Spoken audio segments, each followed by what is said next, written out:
Hey, all, and welcome to today's webinar. In the next hour, we are going to take a look at a very, very interesting question, and that is how to use Class Companion to support peer feedback. Now, there are many different kinds of models, if you will, of peer feedback. And the model that I want to be focusing on today, the model in particular, is the classic peer review model. So very quickly, just to put that in front of you, in that model, you're all familiar with it. Students exchange written work. That's where the whole thing starts. An essay, a report, a lab, some draft of some document. And this is usually done at the middle or high school level. Secondly, students are provided a rubric, same one the teacher is going to use to grade the work, or scoring criteria, slightly different from a rubric. Next up, students working typically in pairs are going to provide the person sitting across from them structured, systematic feedback, not casual feedback, but structured, systematic. In other words, something more than just good job or, hey, you need to go into more detail here. Students, when they give structured, systematic feedback in the classic peer review model, they're going to give rubric points, and they're going to give some written kind of comment that explains the strengths and maybe even specific improvements, oftentimes followed by discussion. The goal here, obviously, is twofold. On the one hand, to help peers strengthen their drafts and help reviewers internalize the standards. And secondly, because, research shows that students evaluating other students' work improves the students' own writing. So again, we're going to look at how Class Companion can be used in terms of this classic peer review model. That's going to be the focus of the webinar today. But before I walk you through the steps, I need you all to keep something in mind, okay? What I'm about to share is really nothing more than an idea. It's a proposed approach that my team and I have put together here just within the last month. It has not been field tested. So we have a hope here. We want to put this out before you. And then hopefully by the end of the by the end of the webinar, you're going to let the team know what you think. And better yet, if possible, sometime in the weeks ahead, the hope is you might try it out for yourself and then get back to us so we can see how this, if it will, all work, how you'd like to adapt it. So the summary of the proposed approach. So give me just a second to deal with a technical issue here. Good, fine. Great. I'm looking over the signees here. I'm going to get back to you in a minute. The summary of the approach works like this. In the model, students are going to handwrite their response to a written assignment, short answer question, DBQ, LEQ, argumentative essay, whatever the case might be, lab report. It goes on and on and on. Then they're going to take a photo of their written work, and they are going to upload it to Class Companion. Teacher's going to create the assignment. They're going to upload the photo of the work to Class Companion. Class Companion can read the photo and it can assess the photo. It can do that. But the teacher is not going to provide the students with instant feedback. The teacher is going to withhold the feedback. What the students are going to do next, rather than look over the Class Companion feedback, is they're going to review their partner's response. Typical, model, traditional, classic peer review. They're going to score it with the rubric the teachers provide. They're going to add comments about strengths and areas for improvement. That's the classic. Then, once both partners have exchanged their feedback, the teacher is going to release Class Companion's feedback, giving the students a second perspective to compare with their peers. And then finally, students are going to be able to reflect on both sets of feedback and revise their work. Now, that's the summary. So what I have here for you is an infinitely more detailed step-by-step. And let me just make sure that you're all seeing this. Great. And let me welcome those of you who have just logged in. So today, as we're going to go through this here, this is a particular webinar. Normally, I like to do a live demo, but that's not going to lend itself to this. What we're going to do is we're just going to go through these steps because I don't have a classroom here with me. We'll look them over a little bit more closely. And then I'm going to turn this over to you. I'm going to ask you provide you with a Q&A. I was going to say FRQ, a Q&A possibility here. So number one, you see up here, teacher's going to create the FRQ and the rubric. Okay, fine. Ideally, you're going to use Class Companion to do that. Why not? With the generate with AI feature, or you're going to import it into Class Companion, or you're just going to find in the content library. You're going to create the FRQ, maybe your own, or have Class Companion help you. And then before you do anything else, you're going to set what's called the manual release feature. This setting holds back the AI scoring, the feedback, until you choose to release it. And you want to make sure that peer review happens first. Then you'll provide hard copy of the writing assignment. Each student receives a printed FRQ. You're going to provide a printed rubric and enough blank paper for the students to handwrite. Next up, provide the students with an opportunity to actually respond, maybe even under a timed exam-like condition. You can see that here. Students then are going to create and share a Google Doc. When directed by the teacher, they will then also insert a photo of their handwritten response, along with anything the teacher provided, the rubric and so on, into the Google Doc, and then they will share that document with their partner to create a collaborative space for the peer feedback. In other words, they're going to exchange each other's work. The teacher will then publish the FRQ, basically send it to the students. After the students have handwritten their response, after they're done with that, they now have on Class Companion the FRQ, and they are going to upload a photo of their work and submit it. That will then give Class Companion the ability to score it. But instead of scoring it right away, students are going to share the Google Doc, and then they're going to get their feedback. Teacher will release the AI feedback, and students will be given time to compare and reflect. That's the process. So let me look over here for a second. This one could go kind of short today. Normally they go an hour, but let's just see here. So I'm looking at Marjorie and Sissy and Shannon and Melissa and a couple of others. Okay, can see it, but your picture covers the bottom left-hand corner. All right, well, let's fix that up then. Let me just see how I can do this. How's that, Marjorie? Have you got it now? Good, great. So let's see if there's anyone else here today. Marjorie, you are, let's see, I'm not seeing instructional coach, grade 6 through 12. If I could just get some of these out here. Sissy, a writing teacher. Shannon, okay, AP Lang and AP Lit, juniors and seniors, very familiar with both those courses. I tutor them. And then we have Sissy, I'm not, okay, EFL grades 11 through 12. This is the process. Now, I just wanted to give you a second to kind of reflect on that before I come back here and I take it the next step, okay? This particular approach that my team and I have created, so we have the summary here and the step-by-step here. This particular approach that we created, we view as a compromise, The fact is today in many, many online teacher communities, especially spaces where writing teachers gather, and there are dozens of them out there, Facebook groups, AP, what we call OTCs. There is a relatively active debate taking place about the future of the classic peer review model in the age of AI. Now, many argue that is dead, that there's just no point in doing student peer review. The AI can deliver the feedback faster. It can deliver it more clearly.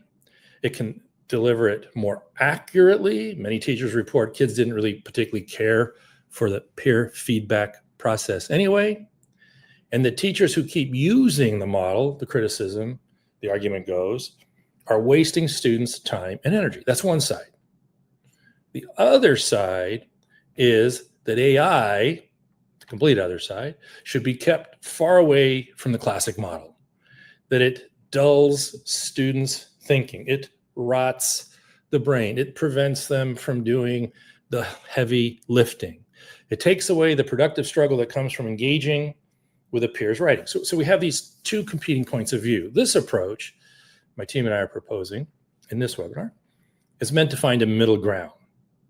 And so by having students complete first kind of the full peer review before receiving the AI feedback, and then keeping the authentic peer-to-peer engagement exchange intact, we can still add the consistency and clarity that AI can provide. And the result we're thinking here is that students see their work through two lenses without the teacher having to do a great deal of extra work, without the students having to spend a great deal of extra time and extra energy. They're going to get two lenses, their partner feedback and then the AI's feedback. The thought is giving them more to draw on. There's wisdom in a multitude of advisors, more to draw on when they revise, and more importantly, more opportunities to grow as a writer. Okay, so we're only 11 minutes into this. Is going to be I'm thinking a relatively short, at least shorter than the others, a webinar today. This is the idea. And what I want to do now is just kind of move to the Q&A portion of the webinar. And to do that, I want to help you because I want to put some questions up there that I would ask. And then I'm going to come back to the chat box. So why don't you just be thinking about this right now? I've got 5 questions that I would ask if I were in your shoes. Do students really need to upload a photo of the handwritten work, or could they just type it directly into Class Companion? Can Class Companion really read and assess handwritten essays from photos reliably? The answer is an easy one there. Yes, it can. How long does this process take compared to a traditional peer review or just AI feedback alone? And I'm not thinking it's going to take much extra time at all. 4, if students know AI feedback is coming, big question here. They know it's coming and they believe that it will generally be spot on, then what's going to keep them from rushing through the peer review? What's going to keep them from engaging in the peer review, from actually even taking it seriously? What would keep them from that? I think it's a fair and decent question. And what happens if the AI feedback and the peer feedback don't line up? What should the teacher do? What should the students trust? How do we navigate an inconsistency like that?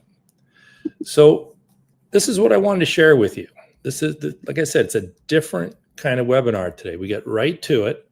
We're just looking at the classic peer review model. All the others probably follow suit.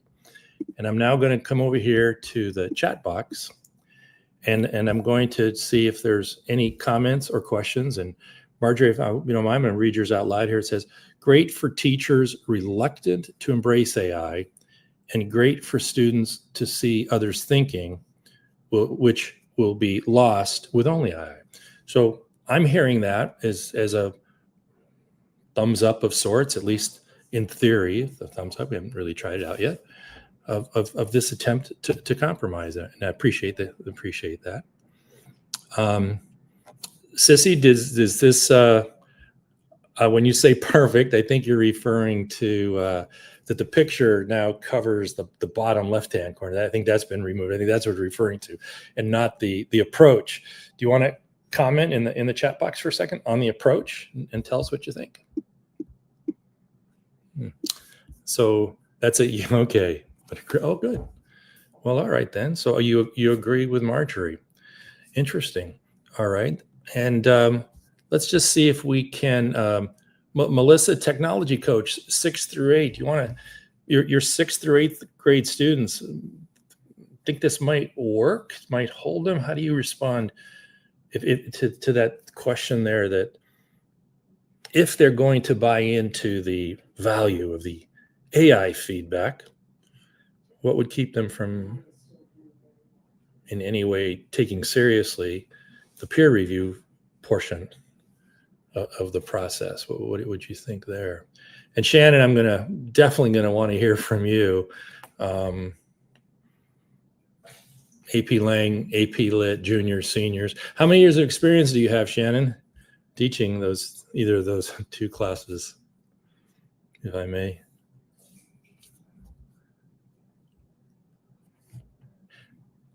So as we're getting to that, Sissy writes, if you have a student with DCD, could they also upload a typed document instead? Sure, of course, yeah. The only reason that I was encouraging the photograph is because the team here, we were trying to create a process that didn't double the amount of time that the teachers would normally take to engage in the peer review. We didn't want to put extra work on the students and or on the teacher. So the thought is just take a photograph and upload it and let the AI then do the heavy lifting. If you're talking about an essay and you're saying to a student, okay, you've written it on the paper for your partner, it may take, if you're going to have them retype it, assuming it was done in handwriting, it would just take a lot more time. And that was really the only thought. Shannon says, I've been using AI feedback a lot already this year, both Class Companion and ChatGPT. Kids know that AI has limits and peer edits are still valuable. To answer your question, I've been teaching Lang for 15, my goodness, and this is only my second year of Lit. Love them both. Thanks for that. So when you say, if you could, kids know the AI has limits, I think you're talking about both Class Companion and ChatGPT together. Do you want to share? Boy, I wish we could get all of you on so we could just have a conversation today about this. But do you want to share right out what you're thinking there with in terms of limits? And for the rest of you, one of the questions that I'm curious about is the other writing teachers in your school. Where are they with AI feedback anyway? I mean, this compromise approach at least includes the use of AI to provide feedback. If you ask me, writing teachers, there are a fair share number, I'm not thinking a majority by any means, but there are a fair share number who say that it is the teacher's duty to assess all student written work.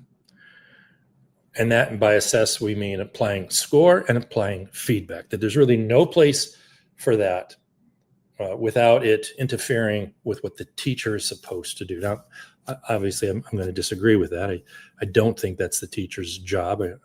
I've said here before, I'll say elsewhere, I think the teacher's job is to facilitate learning. And if learning improves, if learning is facilitated with the help of AI, then we use AI. And if it somehow stands in the way of it, then we don't. But for those of you who are here tonight, what are your teachers saying about the use of AI to provide feedback? Are they all on board at your school? Do we have a few comments there in the chat box?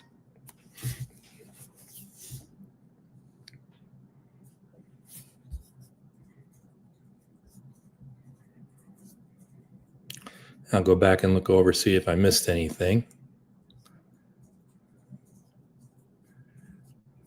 Instructional coach, 612, good. I think we got them all. Okay. So let's see here. Good, thank you. To see if I may, you're okay. Let's see here. We're moving around. Good. Some are hesitant. Some of the teachers, in response to my question, are hesitant. But you've managed to convince more and more colleagues to actively use AI tools to help them with the feedback. Nice, very nice, good. And Marjorie, I just discovered Class Companion last year. I had a teacher that actually wanted to be the first reader I had a teacher that really wanted to be the first reader for all students. We used it grade-wide for an assignment, and my favorite quote was from her. It's not doing my job, it's letting, oh, that's nice. I'd never seen that one before. It's not doing my job, it's letting me do my job. That's nice. That's a good one. I've never seen that before. Oh. All right, and let's see what we have up here. So Shannon, you're the, let's see, do I have this right? You're the AP Lang and Lit teacher, right? Yeah, oh, good. Let's address that, okay? So you've said to me that sometimes the AI, let's see, where's your comment? Where did it go? Is too generous with the sophistication point. But the feedback is really good. I'm going to address that one head on. For those of you who aren't familiar, in AP Lang, AP Lit, a certain number of points are each of the essays, and sort of the crowning point, or the one that the fewest number of students ever get, is the sophistication point. Are they writing in a sophisticated fashion? And a hotly contested, debated point, been discussion about it on and on. I personally would like to see it taken away. Personally, I just think that when you're talking less than 5% of kids ever getting it, I don't know. That's my personal point of view. But having said that, yeah, I can see why you would say that that the Class Companion, other AIs are too generous. And yet, to be honest with you, and check it out this year, my guess is you will find, certainly we did last year, but my guess is you will find that all that's happening here is there's an attempt to anticipate the changes the College Board is making. In other words, that it is all moving in the direction of loosening up this very rigid bar that existed there for the last decade, that there'll be more opportunity for students to earn the sophistication point, which may be deemed as too generous, but which I'm sure College Board is just looking at as adjusting to the realities of our time, and in the best interest and fair to kids. But I can see why you're saying that, and yet I think that's where it's headed. The comment also is ChatGPT just goes totally wonky sometimes. By the way, Shannon, is that the paid version when you say ChatGPT goes wonky, or is that the free version that you're using? I'll come back to that.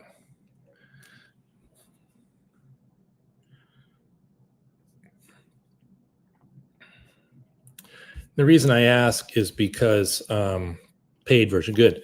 All right. Well, that's interesting. Goes completely wonky. For the difference between the paid version and the free version for educators is really significant. I give I present all over the country, and I last year a number of times I gave this presentation. Oftentimes, 20-minute presentation was all I needed. 20-minute time slot. The difference between ChatGPT paid, ChatGPT free, and how it especially matters for educators. And there's a good half dozen reasons why the paid version makes a difference for educators. And so I can go into all of that, but that it's, when you tell me here that it sometimes goes wonky, let me see if I can find that, what you wrote. Let's see, ChatGPT, the paid version, just goes totally wonky sometimes and gives scores like 242, which is not possible. 141 is the highest. Wow. To answer your question, that's interesting that it does that. It's come a long, long way, but that surprises me. I am the only one trying oh my gosh, the only teacher at your school trying AI feedback. You were open about it with kids and parents and assured them that each paper still gets my eyes and my feedback. I'll present to teachers soon, so I'm not sure where they stand yet. Fascinating. 6 out of 10 teachers, according to the Walton Family Gallup survey that comes out annually in May and has been coming out ever since ChatGPT launched November of 2022. 6 out of 10 teachers are now using AI for an education-related purpose. And I think that was a twofold increase over the year before.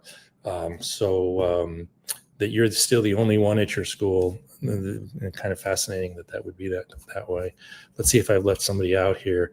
I have students right now. So, I see. Okay, Shannon, got it. I use paid. Good, fine, great. Paid version. All right, let's see here. Great. Well, is there anything else? I'd like to go back to the slideshow for a second, but if there's any other question you'd like to ask, go ahead and pop it in there, or comment that you'd like to make. I'm going to just show you a few more slides. Always the assumption here is that those of you who are here today, that you're new to this, that you have not attended any of the other webinars. But let's now go to back over here just for a second to close out. I have three more slides. And the first one, for those of you who are here and you're saying, "Oh my gosh, this was way above me tonight." This one assumed that I already had some knowledge about Class Companion, and I had no knowledge at all. Well, that's what this video is for. It's sort of an overview, and when this thing posts, you'll have access to the slideshow. Always make it available. Just click on it, and if you, for any reason you cannot find it, just go to Class Companion and type in Class Companion Overview, produced by the CEO about a year and a half, 2 years ago. Nice little video will give you a great introduction to the platform. The other thing I have here are 4 slides.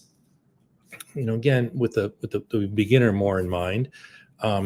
How do you generate assignments with AI? How do you do that? You go to Class Companion, you click on the Generate Assignment with AI button, and then you prompt the AI, just as you would ChatGPT. Hey, I need a short answer question and you detail it out. Or I need a long essay question that begins with the words "to what extent" and ends with a time period, 1427 to 1487 or something like that. This will show you exactly how to do that. Over here, how does it look from the student standpoint? What is the student seeing? Once you've assigned, what does the student see? What are they experiencing? Nice little video that shows all that. Down here, because writing assignments will need a rubric, how do you do that? Well, if we're going to create assignments with AI, it's also going to show you how you can use Class Companion's AI to create the rubric. If up here, you can also import your own assignment or use one of Class Companion's. Down here, same thing. You can import one of your own rubrics. It can read a screenshot, or you can just go to the library, Class Companion library, and find one there. This video will show you all 3 ways to do it. And over here, how do you import an assignment? And again, I think you've already got a sense of it. You can do it by uploading your document. You can upload it in PDF form. You can upload it in a screenshot, and it'll read it, and you go from there. And then the last thing I have here is features. So one of the things that Class Companion has worked at really seriously over the course of the last 2 years is not only working to create a high quality, no-cost platform, a platform that is free and high quality, but a platform that listens to teachers and that responds by creating features that the teachers have requested. And that's a real shining spot for Class Companion, and well deserved. And so what you see here are the various top features that the platform has to offer. It can read handwriting. It can detect pasting. It has something called the Ditto Tutor feature. Teachers in control of that. You can turn it on, you can turn it off, you can give it specific instructions. But when the student is responding to an assignment that you have put up there, you can turn that Ditto Tutor feature on, and you can say, hey, if the kid requests it, give them a hint. Or if the kid requests it, ask them to translate the question into a language of their choosing. Or if the kid requests it, ask them, because the question included the word mobilization, for example, multi-syllable word kid never seen before in his life. The kid can ask the Ditto Tutor to define that word for them. You're in control of it. And it's just one of the features there. Let me take a look, the others. can also, as you can see over here, it's not just about free response questions. You can also use the platform to create multiple choice questions. And I've given 2 or 3 webinars on all of that. And very cool, feature that we have there. So I'm going to pop back now to the chat box here. And good. So Sissy, thank you for oh my gosh, it's Belgium. Very nice of you to join us today. And good luck in the school year. Let's see. Good. I'm glad to see you're going to try this out, and please let me know how it worked. And Shannon, can you give some examples of custom instructions for the AI rubric? Yeah, for the AI tutor, just like I would, it's for the AI tutor there for the student. One of them would be, hey, can you? I work with in my tutoring business, I work with a lot of students who English is not their native language. They're Chinese, and so I will activate that thing so that when they see certain words, that if they want, it can translate those words into Chinese. I personally believe that it facilitates learning. Now, we can debate that, and I'm sure others might say, no, the test will be in English. They've got to learn the English, and if they don't know the English, then they don't know the subject matter. We could do that, but having worked with a number of kids whose first language is Chinese, I have come to believe that one of the coolest things about AI is this ability to have them, when they're struggling to learn, to be able to ask the AI to assist them in a language of their choice. I've even gone so far as I'll explain something, maybe the electoral college. What is the electoral college? And that look where I'm lost, I don't get this at all. So I say, all right, let's just do it in Chinese. Here you go. And once you think you understand it, then come back to me, explain them to me in English. So that would be if you would, instruction for the AI tutor. 3 custom instructions. Yeah, but I'm not sure what I would put there. Now that you're seeing that, do you have a thought, Shannon? I know you said you had to. I think you said you had to get going, but do you have a thought there? Okay.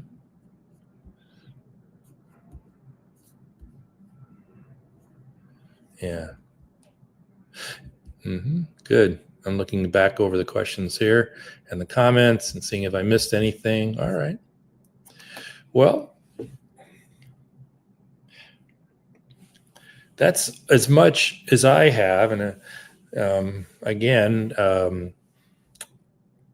super curious, but this one came about as a result of just hearing that debate, and I'm a firm believer that we're not living in a world of either or, whether we're talking about the future of reading, whether we're talking about the future of writing, whether we're talking about the future of assessment. We're not living in a world where it's going to come down to you either use AI or you keep it at an arm's distance. It's going to come down to both. Sometimes you'll use the AI, the students will use the AI to help them read, and other times they're going to have to read the text on their own. Same with writing. Sometimes they're going to use the AI to help them write, and sometimes they won't. Same with the teacher. It's going to be an age of choice. And then the only question is which of the two will acquire a certain value. But I think did I answer that question, or did I go astray there? So I'm just looking now. Shannon says, I use the AI context to tell what I want in the feedback. Does the tutor see that too? Good question. I'm thinking but I'm not so sure I understand it. I use the AI context to tell it what I want in the feedback. You're saying, okay, I think, am I understanding this right? That when you create the rubric, you're creating the rubric with the generate rubric with AI feature. You're not using one of Class Companion's rubrics. or rubric in the library that was created by another St. Lang or Lit teacher? Does the tutor, the AI tutor, see that too? And the answer is, I don't know. I don't know. I was going to say, I doubt it, but I don't really know for sure. So if you want, here, let me do it this way. I'll put my email